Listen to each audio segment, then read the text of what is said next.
নমস্কার, কলকাতা টিভি ডিজিটালে আপনাদের স্বাগত। আমি ইন্দ্রাণী রয়েছে আপনাদের সঙ্গে। শুরু করছি অনুষ্ঠান ঘোষাল নামা। আমার সঙ্গে রয়েছেন আমাদের মুখ্য রাজনৈতিক বিশ্লেষক জয়ন্ত ঘোষাল। এবার যে বিষয়টা নিয়ে আমরা আলোচনা করব তা হচ্ছে মুখ্যমন্ত্রী মমতা বন্দ্যোপাধ্যায় তিনি ভাষা আন্দোলনের শুরুয়াত করেছেন। কোথা থেকে? বীরভূম থেকে। রবি ঠাকুরের ছবি নিয়ে তিনি আন্দোলন শুরু করেছেন এবং সেখানে পদযাত্রা দীর্ঘ পথ হেঁটেছেন এবং নেতৃত্বদের সঙ্গেই মমতা বন্দ্যোপাধ্যায় সেই পদযাত্রা করেছেন। তবে যে বিষয়টা উঠে আসছে সেটা হচ্ছে যে বীরভূমকেই তিনি কেন বেছে নিলেন? শুধুই কি রবি ঠাকুরের মাটি এর জন্য, নাকি এর পেছনে অন্য কোনো রাজনৈতিক একটা ছক রয়েছে? এই বিষয়ে আমি জানবো জয়ন্তদার কাছ থেকে। জয়ন্তদা, না, রবীন্দ্রনাথের স্মৃতি বিজড়িত শান্তিনিকেতন তো বীরভূমের সাথে সবসময় গুরুত্বপূর্ণ। এবং বীরভূম মানে তারাশঙ্কর বন্দ্যোপাধ্যায়, বীরভূম মানে আমাদের পশ্চিমবঙ্গের একটা প্রাচীন বঙ্গ সংস্কৃতির পীঠস্থান। এবং ঘরোয়া রাজনীতিতে মানে এখানে অনুব্রত ফ্যাক্টর আছে না নেই, অনুব্রত জন্য তিনি ওখানে গেছেন, আমি এই অতি সরলীকরণের তত্ত্বে আমি যাব না। কেননা আমি মনে করি অনেক বড় গুরুত্বপূর্ণ ইস্যুটা হচ্ছে বাঙালি আইডেন্টিটি। সেটা নিয়ে মমতা বন্দ্যোপাধ্যায় যেটা বারবার বলতে চাইছেন যে আমরা কিন্তু অবাঙালি বা মানে আর কি যারা বঙ্গভাষী, মানে সেক্ষেত্রে গুজরাটি, বিহারি, মারোয়াড়ি, মমতা বন্দ্যোপাধ্যায় কি তাদের বিরুদ্ধে যাচ্ছেন? সেটা নয়। আমরা কিন্তু অন্যকে গ্রহণ করি। তুমি এই দেখো না, তুমি যখন আলোচনা শুরুতেই বললে যে মমতা বন্দ্যোপাধ্যায় আন্দোলনের শুরুয়াত করেছেন, তাহলে আমরা শুরুয়াত শব্দটা বাংলায় গ্রহণ করছি তো? আমাদের বাংলায় বর্ণীকরণ হয়। আমরা অনেক শব্দ আমরা পেয়ালা পিরিচ বলি না, কাপদিশি বলি। আমাদের কাছে কিন্তু একটা ভাষা এমন একটা জিনিস যেটা একটা ভীষণভাবে সমসত্ব একটা ব্যাপার, যেটা হেটেরোজেনিটিটাকে আমরা হোমোজেনিটিতে পরিণত করতে পারি। এটা বাঙালির গর্ব।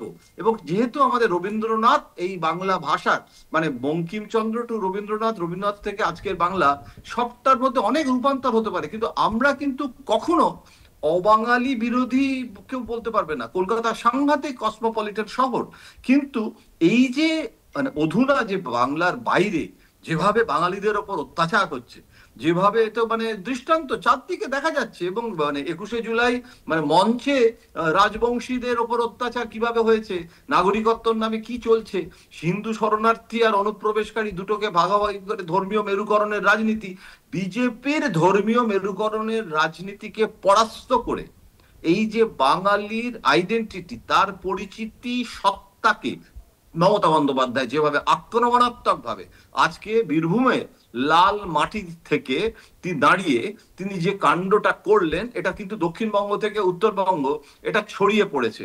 এবং আমি বলছি, আমি দিল্লিতে আছি এবং দিল্লিতে আমি যেটা জানতে পাচ্ছি যে বিজেপির শীর্ষ নেতৃত্ব হিমশিম খাচ্ছে। বিজেপির শীর্ষ নেতৃত্ব এটার মোকাবিলা কি করে করা হবে তার জন্য স্ট্র্যাটেজি বৈঠক হচ্ছে। এখন রীতিমতো মমতা বন্দ্যোপাধ্যায় তো এটা করে দিয়েছেন। বিজেপির যে জয় শ্রীরাম থেকে মানে মা দুর্গা, মা কালী, যেটা অভিষেক বন্দ্যোপাধ্যায় বলেছেন, এখন বিজেপিকে অভিষেক বন্দ্যোপাধ্যায় বলেছিলেন না যে জয় বাংলা বলতেও বাধ্য করব। সুতরাং এখন কিন্তু মমতার ন্যারেটিভে বিজেপিকে মোকাবিলা করতে হচ্ছে।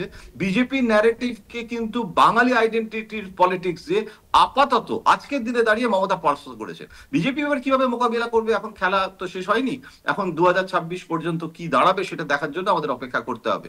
ইন্দ্রাণী, সেক্ষেত্রে জয়ন্তদা, বিজেপির হাতে তাহলে কি বা থাকছে? যদি আমরা বিশ্লেষণের দিক থেকে বিষয়টাকে দেখি তাহলে বিজেপির হাতে কি বা থাকছে? কারণ বিজেপি একটা যে ধর্মীয় মেরুকরণের যে ন্যারেটিভ তারা বাংলায় তৈরি করতে চেয়েছিল, সেটা কিন্তু এখন অনেকটাই ভেঙে গিয়েছে এবং মমতা বন্দ্যোপাধ্যায়ের হাতের মুঠোয় কার্যত বলা যেতে পারে। কারণ এই যে যেভাবে বাঙালি বিদ্বেষী তিনি প্রতিষ্ঠা করতে চাইছেন বিজেপিকে, সেটা কার্যত অনেকটাই সফল হচ্ছেন মমতা বন্দ্যোপাধ্যায়। আমার মনে হচ্ছে আপাতত, সাবজেক্ট টু কারেকশন, কেননা আগামী দিনে আরো স্পষ্ট হবে। আমি যে সবটা জানি এমন তো নয়, এরকম দাবি কখনো শ্রোতা বা দর্শকদের কাছে আমি করি না, কখনো করব না। অনেক সময় শ্রোতারা আমার চেয়ে বেশি জানে।